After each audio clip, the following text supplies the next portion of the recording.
ตกเป็นยังไงพายุถล่ม มีคือ ลาว พ กลาง นะ เป็นยังไงเพื่อนใหญ่เลยเนาะ เอ็นยูในคลิปเป็นยัง อืม นี่แหละกองไม้นี่แหละทับเพื่อนเหรอ นี่บ่ว่าอันนั้นเลยเป็นยังไงโอ้เพื่อนเบาหลีบักใหญ่เนาะเราเฮ็ดเองแต่ว่าพ่นเป็นยังไงเนาะได้สิลงมันเจ็บ ไปแต่พอท่านได้ลูกอันนี้ฮะไปล่าชุดนี้นี่อันนี้ไปล่าชุดนี้แล้วนี่ไปตั้งแต่แม่ท้องลูกสาว โดยแซ่บโดย เครื่องไปแล้ว เออ บูชาตามพอจีว่าใหม่เด้อฟังเด้อผู้นั้นน่ะชื่อรวยเจ้าชื่อหยังชื่อจน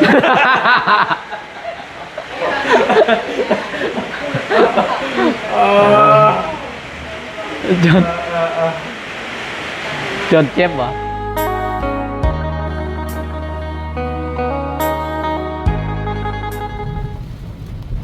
ปลาตัวเป็นยังไงพายุถล่ม มีคือ ลาว พยุ กลาง นะ เป็นยังไงคือเราบ่มี ฝนนะ ห่อนสมีเนาะ โอ้ย อยู่กันบ่เตียงเพเนาะเฮ้ย จะเบิ่ง โอ้ ไอ้น้องใบไม้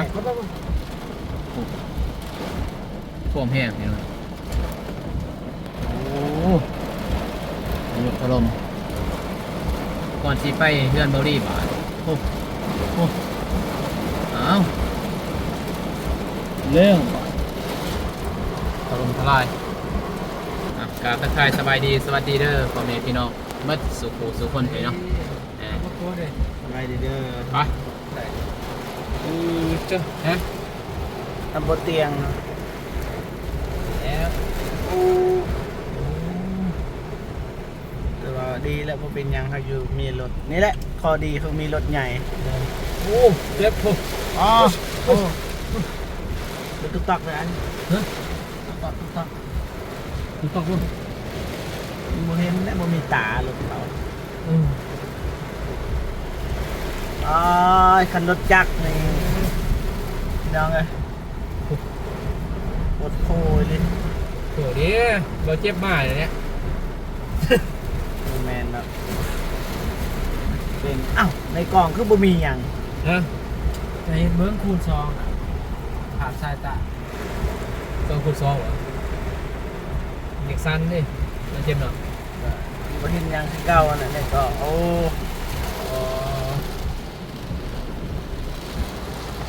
อีหยังเด้ เข้าบูหูเข้าไปก่อนได้ไหม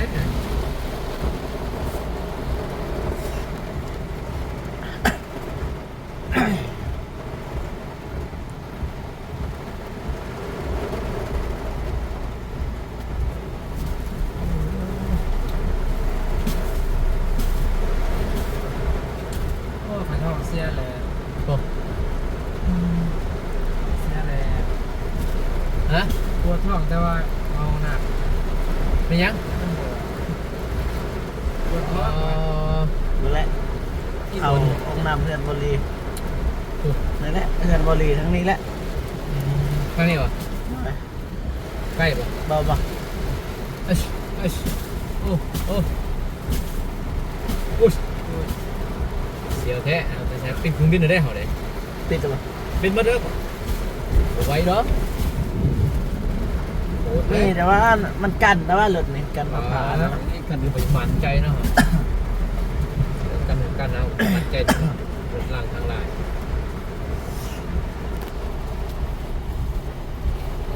นี่บ่ บ่ น้องแม่นมัน ใส่ นี่ได้เหรอดิ แมน เหือนใหญ่เนาะใหญ่ก็คือเดี๋ยวมันแล้วเบาดีเฮ็ดเองบ่เจ็บร้อยได้เบาดีจึงเอาเมียเนี่ย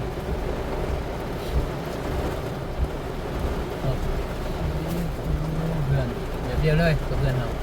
เนาะ เด้อ ได้ป่ะจอดได้ นี่ต่างก็ ฮะ เจ็บเลยครับรู้ได้เตี้ยกว่ามากกว่า นี่ โอ้ได้เนาะเพื่อนใหญ่เลยเนาะ เอ็นยูในคลิปเนี่ย อืม นี่แหละกงไม้นี่แหละทับเพื่อนเหรอ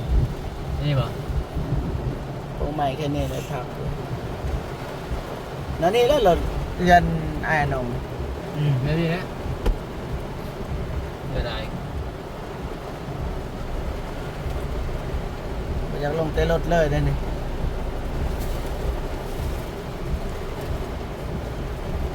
มีกระเพาะมีกำแพงเบัดซ้ำนี่นะบริ ขนาดแล้วปานว่าอันนั้นเลยพี่น้องเลยโอ้เพื่อนเบาดีบักใหญ่เนาะเราเฮ็ดเองแต่ว่าพ่นพี่น้องเลยเนาะได้สิลงมันเจ็บฮะ บุลง บ่ลงบ่ ว่า อยู่นี่เลย ว่า เอาผู้สาวดิผู้สาวดิ มาฮับมันแล้วเห็นอะไร เอาผู้สาวมาหับป้าโตผู้บ่าวนี่ไอ้ผู้สาวมาหั ตั บ ดคลิปก่อนก็ยอกกันสิ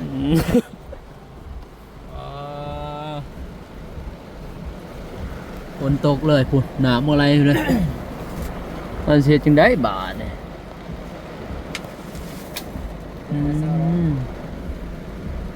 นั่นนี่แหละเสร็จบัวพี่เนาะบ่าวเพื่อนบ่าวนุ่ง เบิ่งอยู่ก่อน เพื่อนบ่าวนุ่งก็เฮ็ดนั่นนี่แหละบัว พี่น้องจะเบิ่งอยู่ก่อนจะเบิ่งแม่นบ่ห้องน้ำนี่เนาะ แม่น นะไม่ยัง อะไรห้องน้ำห้องน้ำแล้วอยู่เนาะบ่ ห้องน้ำนอกมันนี่สิแลนบ่ ไว้แลนด์ เจ็บท้องบ่ แม่น ไปรถหั่นเพิ่นอยู่หั่นเด้จักแลนไปทางนั้นเห็นบ่แลนซื้อเลยแลนสัดจวดเลยเหรอไปไว้แล้วเนี่ยคนแห้งนี่โอ้บ่จันไปแล้ว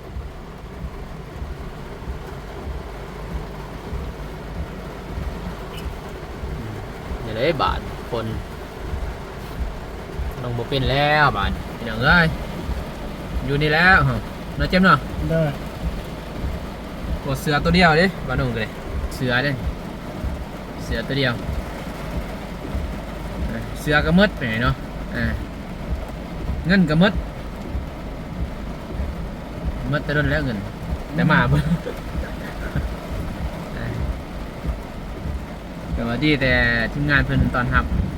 ยังอยู่แนวกินไปเนาะเพิ่นสิไปนี่ก็ดีแล้วเฮาเพื่อนเบาดีพอดีงามซั่นนี่สู้มือพอดีงามเลยเนาะถ้าเพิ่นบ่ตกสิถ่ายภาพบรรยากาศให้พ่อแม่พี่น้องเบิ่ง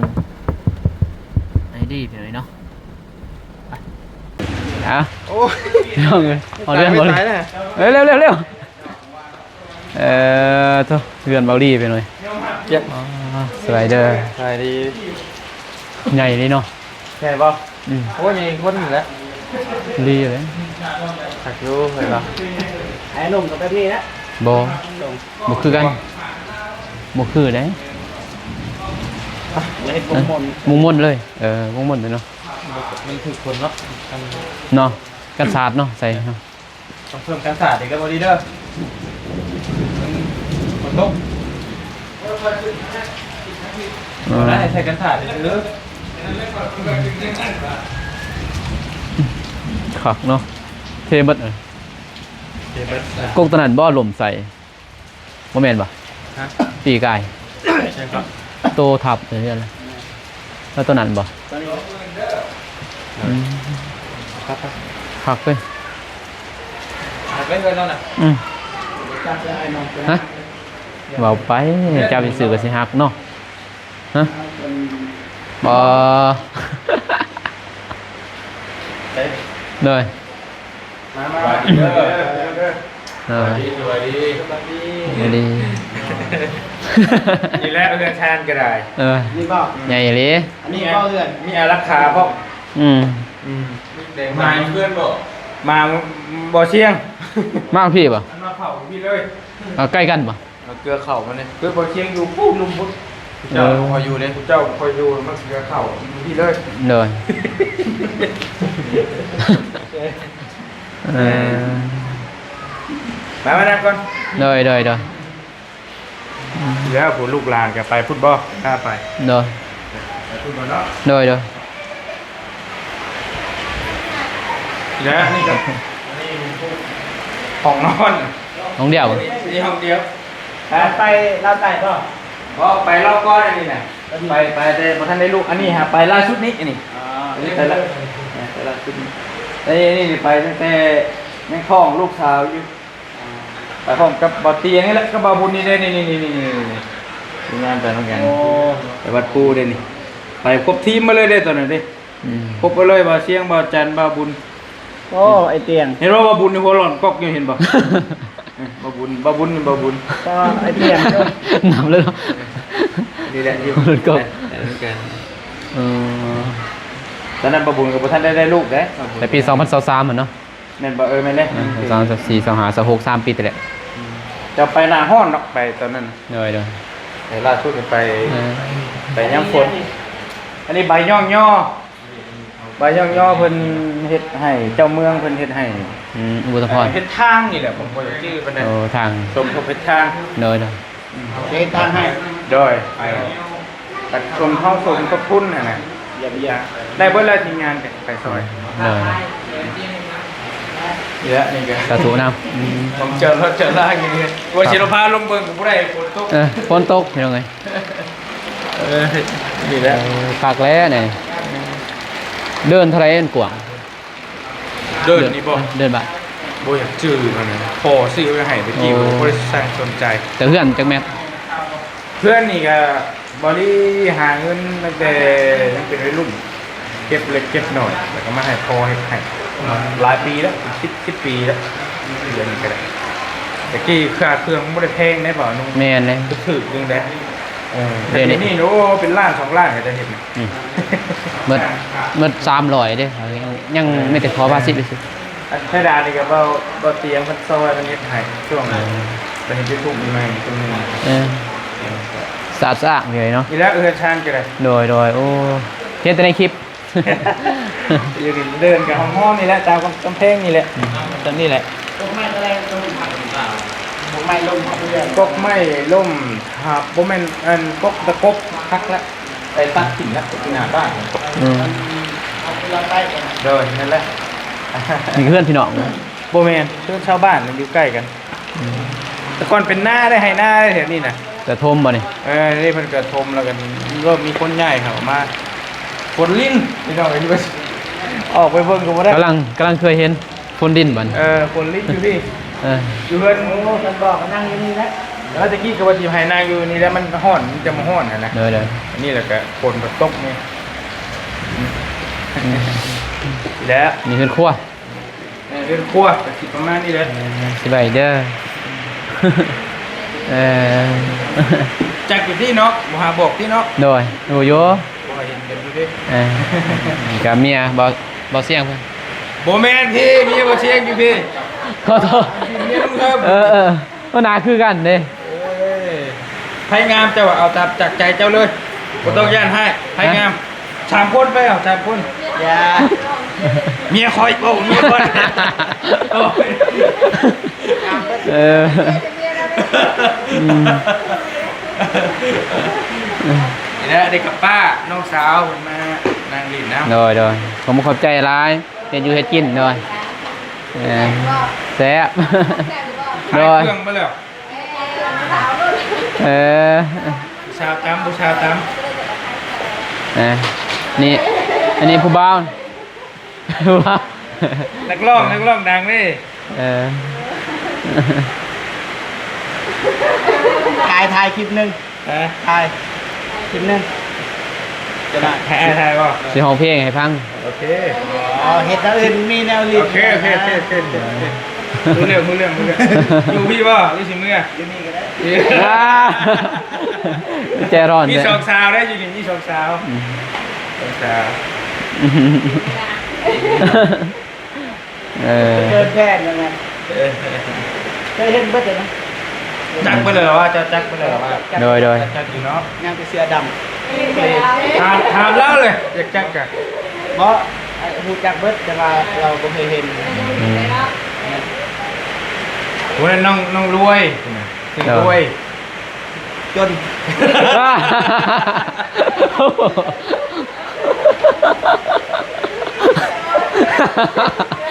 อ้ไว้เออ บ้านขอจีว่าใหม่เด้อฟังเด้อผู้นั้นน่ะชื่อรวยเจ้าชื่อหยังชื่อจน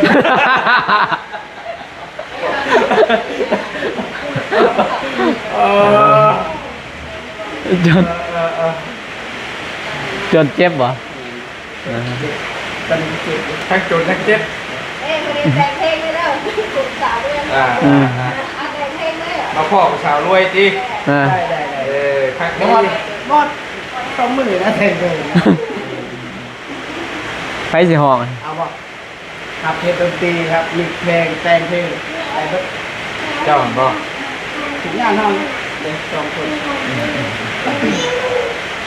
มีเฟซอยู่ฮักคายเพลงมีเพลงเดี๋ยวมีคอนเสิร์ต อันนี้แหละนี่คือตัวบ้านน้องเลยตัวต่อไปหน้ามันไม่สุดเลยแต่ปวดเงี้ยวกับเขาเงี้ยว โดย กล้าดอกนางลายคน บ่มันปิดเก็บเสียงอยู่ เสียงมา ปิดได้แต่ต้องปิดประตูสองข้างเด้อเก็บเสียงอยู่ เรียกว่านานบ่ มาบ่ได้ เออเขาสิย่างเขาอยู่กันมา เสียงดังดีดิที่แล้ว ได้แบบนี้ได้ ได้ไง แบบนี้ เป็นเดือนบอกได้ไปบ่ โดย ประมาณนี้แหละ นั่นเด้อขอบใจหลายโดยเอาเลยสิได้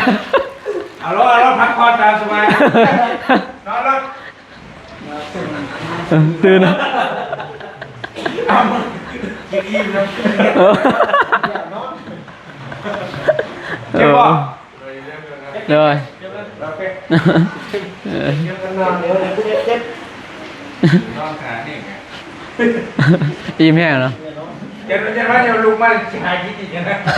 อาบุฟเฟ่บ่เจ็บว่านั่นนะ สบายโคตรได้ สบายดูเอาเรียกคนเดินคนสบายนั่งกินก็กิน กินเหรอ มือร้อนอยู่แล้วหาตีหัวโคตรหาคนได้แล้วมาจมแน่กินก่อนใส่เขียวหัวยิ่งขึ้นกินข้าวยิ่งชิวไหมวันนี้ปาร์ตี้ จบไป แล้วรู้ไหมว่าโรดี้ไม่ว่าได้แล้วแกน้องเก็บนั่งมา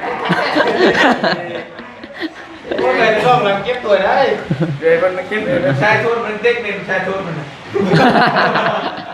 โอ้ลูกชายไปเลยเรียกกูเห็นงานกูสั่งสั่งในเรื่องอย่างเดียวมันหันกระหาชิ่งรถโอ้เมื่อเราเมื่อนั่งรถพิษนี้รถยังเห็นข่าวเลยเล่นมาอย่างเดียวบอกทำไมถ่ายไม่เห็นเนาะเอ้าพระก็ยุบอีกวะเป็นยุบเลยอย่าโยมเนี่ยผมกล้าไปนั่นเลย ไอ้วาดเอาที่เขาเลย โอ้ยดูที่ข่าวอะไรอ่ะเอ้าโอ้ยบอกว้าวเจอยุ่งไอ้ป้าแน่ฮะป้านี่ไม่เท่าอ่ะไม่เท่าป้า ปลาได้ป่ะปลา เปล่าแม่นเด้อ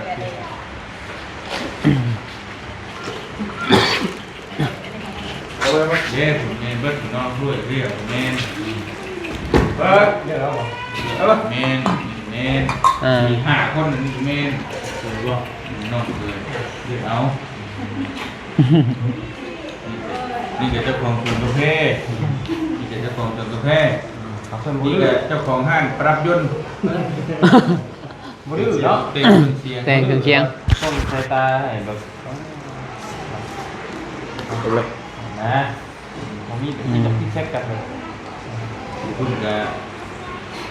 โค้ดทีมชาติเตะบอลเนาะเตะบอลผู้นอนรุ่นกับคุณน่ะเก่ง38 ปีโอ้ดังได้เลยเนาะเป็นหาตีคนอย่างเดียว ตัวนี้เนี่ยตัวอันเรื่องที่ พองไปชมเขา แต่ก็ต้องเห็นว่าเราอยู่ชักหนึ่งนี่ ไปทำเรียกว่าลายที่จักกัน มันเป็นมือยิ้มขึ้นป่ะที่เป็นมือยิ้มขึ้นป่ะ ยังเป็นผู้ให้ยังคุยพวกมาที่ไปประกันตัวประกันยังที่ยากอีกกว่ามัน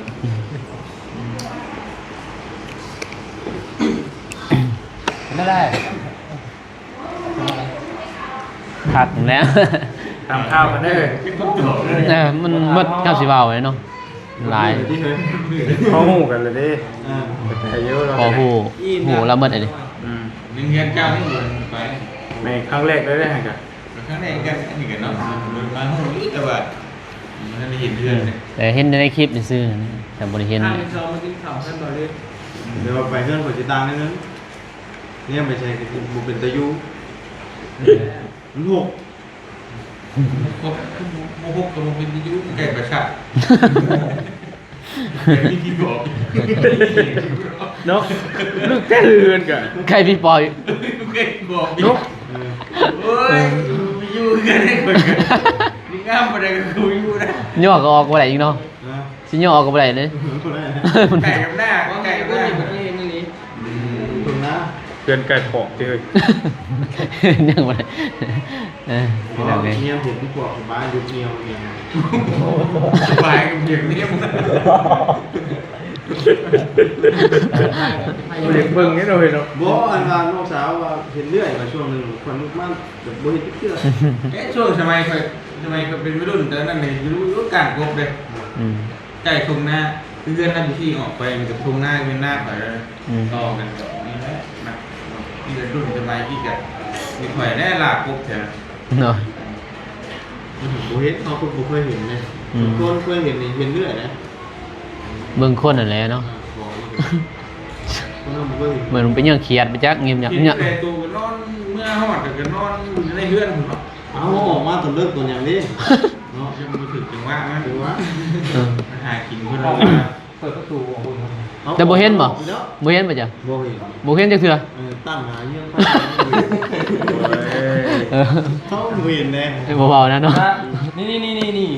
เราเห็นที่ปอกเนี่ยเราตะกี้น่ะ เฮ้ย อ้าว ที่ปกของกลางนะ เด้อยู่นี่นะชงมึงเวอยู่นี่ดิที่เรากล้าเป็นไง เบิ่งสามมืออยู่ของเก้าพี่ปกเบิ่งมาพี่ปกนะ โมเมนต์เด้อนี่วะ ทำไมได้แบบเห็นอยู่ของเก้านะ เบิ่งมาเป็นเดือนโว้ยตายอยู่นี่ได้ชง จังว่าเดือนนั้นมันเข่ากับงาไม่ แม่ขายไม่เด้ โอ้โห เห็นเลยนี่ วิบๆหน่อยบัด ตื่นมามึงไม่เบิ่งอีกอยู่หม่องเก่า บ่แม่น ไม่เบิ่งอีกว่าโมเมนต์แล้ว เดือน มันบ่อยู่บนเก่าเลยมันไปเลย กิลง เนี่ยมันก็อยู่บนเก่าอีก ทำนู่นมันขึ้นอีก อืม ดาวนะผมเป็นเดือนหรอกดาวเพื่อนดาวอย่างดาวที่มันอันนั้นแดงๆ เราล่างหูจะ จะขึ้นเป็นยังไงจะขึ้นเป็นดาวยังแต่ว่าดาวอะไรดาวใหญ่ สั่นแหละพี่น้องเอ้ยเนาะมื้อนี้ก็มาเยี่ยมยามทั้งเบาลี่เพิ่นตอนรับอีกคือเก่าเฮ้ยเนาะจนบ่มีบอล สิว่า ใจร้ายที่มาเยี่ยมมายามเนาะ นั่นแหละขอบใจหลายที่ตอนรับครอบครัวแหละมาหาเขาหาป้าพี่น้องเนาะสู่ทางทีมงานกินก็ขอบใจหลาย ชื่อเดี๋ยวเราว่าสมมติว่าหายมาเองกับวันนี้ โดย ชื่ออยู่ที่ เจออยู่ ชื่อมาสวรรค์นี่บ่ชื่อมา เจอทางเขานะเดี๋ยวทางเขาเจออยู่ บริษัทสอน ทางตรงเลย มีแค่ว่ามาหม่องสามแยกนั่นแหละเดี๋ยวไปเว้นที่บอกหม่องสามแยกแค่เจ้าลงสัตว์ลงไปเลี้ยวซ้ายไปพุ่นน่ะแม่นลงสวรรค์เลยแต่ว่าลงสวรรค์เจ้าโค้งมันตั้งมาชิโน่คือเก่าแล้วก็ซอดไปพี่อีกคือเก่าน่ะมันวนอยู่ที่ โดย วนโค้งที่ก็ได้แต่ว่าถ้าจะมาทางลัดก็เลี้ยวหัวก็ทางมาแซกมาพี่ อืม บัดลงจากก้าวลงสวรรค์ก็โค้งขึ้นพุ่นก็คือเก่า แต่ว่าทางทันยากบ่ บอกว่าทาง คือกันเลยเนาะ ทางขึ้นไปสวรรค์ผมบ่ยัง บ่ยากเนาะแต่ว่าทางลัดนี่ยังๆแน่เนาะ ในทางลัดมานี่คือมาแบบ ก็มีกลุ่มนิดนึง กันตั้งใจยังมาสวรรค์ก็ซัดลงมาพุ่นเลยก็ได้ เนาะ ฮอดเลย จังซั่นแหละพี่น้องเอ้ยเนาะเพราะว่าก็ให้ทางทีมงานน่ะสิไปเฮือนทางบ่บุญเพิ่นเนาะเพิ่นบอกไปดินเฮือนที่ซ่านเนาะพอบ่เสียงเพิ่นก็เสร็จเพิ่น เชฟโปนพุ่น เบาลีเพิ่นเสียโปนกับบ่เป็นหยังเนาะ มื้อหน้ามื้อหน้าจังก็มาใหม่เดี๋ยว ลาย โอ้ยกันมากอะมันจะมาเยี่ยม ไปมือหนึงนี่ไป บ่เบิดเนาะ ไปเยี่ยมเบิดทุกคนน่ะสิเบิดเป็นบ่เบิดเนาะจะสองมือพุ่นสิเบิด 2 มื้อ3มื้อบ่จัง มึงต้องเห็นยังจบไปเยี่ยมเพื่อนเยี่ยมอย่างเดียว จังซั่นแหละพี่น้อยเนาะผมขอบใจหลายเด้อ ใจร้ายเด้อมาเยี่ยมมายามกันเด้อมาเยี่ยม เด้อเมื่อบอก อยู่บ่ ถ่ายคลิปก่อน เอ้าพี่น้อยเนาะยินดีมีแห้งเมื่อสู่ทุกคนได้เพียงเด้อโดยสบายดีเรื่องไงเนาะ